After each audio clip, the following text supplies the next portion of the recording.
सुप्रभात बच्चों। उम्मीद है कि आपकी छुट्टियां अच्छी गुजरी होंगी और आप सब स्वस्थ और कुशल हैं।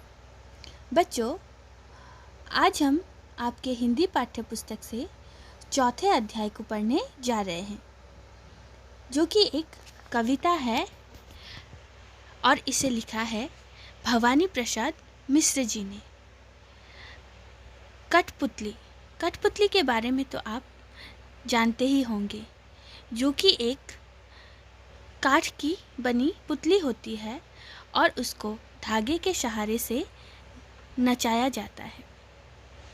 सदियों से धागे में बंधी और दूसरों के इशारों पर नाचती कठपुतली को एक बार क्रोध आ जाता है। वह इन धागों को तोड़कर आज़ाद होना चाहती है और बिना किसी सहारे के अपने पैरों पर खड़ी होना चाहती है। जब वह ऐसी बातें कहती है तो उसकी बात सुनकर अन्य कठपुतलियां भी आज़ाद होने के लिए बेचैन हो उठती हैं।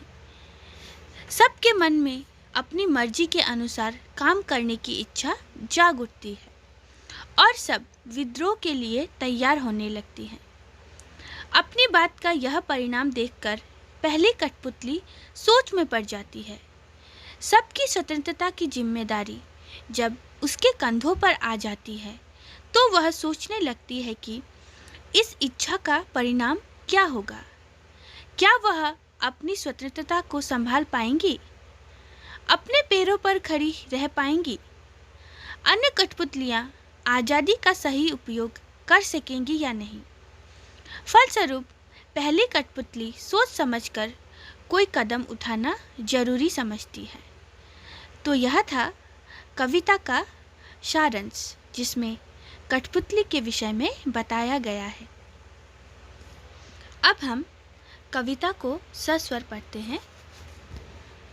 कठपुतली गुस्से से उबली, बोली, ये धागे क्यों है मेरे पीछे आगे? इन्हें तोड़ दो, मुझे मेरे पाँव पर छोड़ दो। बच्चों, यहाँ पर कठपुतली शब्द का अर्थ है धागे से बंधी गुड़िया, जिसे अंगुलियों के इशारों पर नचाया जाता है।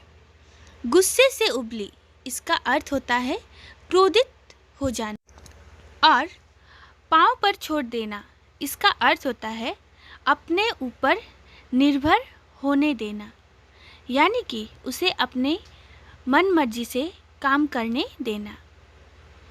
प्रस्तुत पंक्तियों द्वारा यह बताया गया है कि कठपुतली बरसों से धागों में बंधी हुई है और दूसरों की उंगलियों के इशारों पर नाचती रही है। पराधीनता के इस जीवन से मुक्ति पाने की इच्छा उसके हृदय में उत्पन्न होती है। वह यह सोचकर क्रोधित हो जाती है कि इन धागों ने उसे क्यों जकड़ रखा है। वह कहती है कि इन धागों को तोड़कर उसे उसके हाल पर छोड़ दिया जाए। वह आत्मनिर्भर होना चाहती है। उसे अपने पैरों पर खड़ा होना है। उसे किसी के इशारे पर नहीं चलना, क्योंकि दूसरों के इशारों पर चलते चलते वह थक चुकी है। वह अपनी इच्छा अनुसार कार्य करना चाहती है और उसी अनुसार अपना जीवन जीना चाहती है। तो बच्चों, आज हम इस कठपुतली कविता को यहीं तक पढ़ाएंगे। आप आज पढ़ाए गए अंश का अभ्यास कीजिए। इससे आगे के अंश को हम अगली कक्षाओं में पढ़ेंगे। धन्यवाद।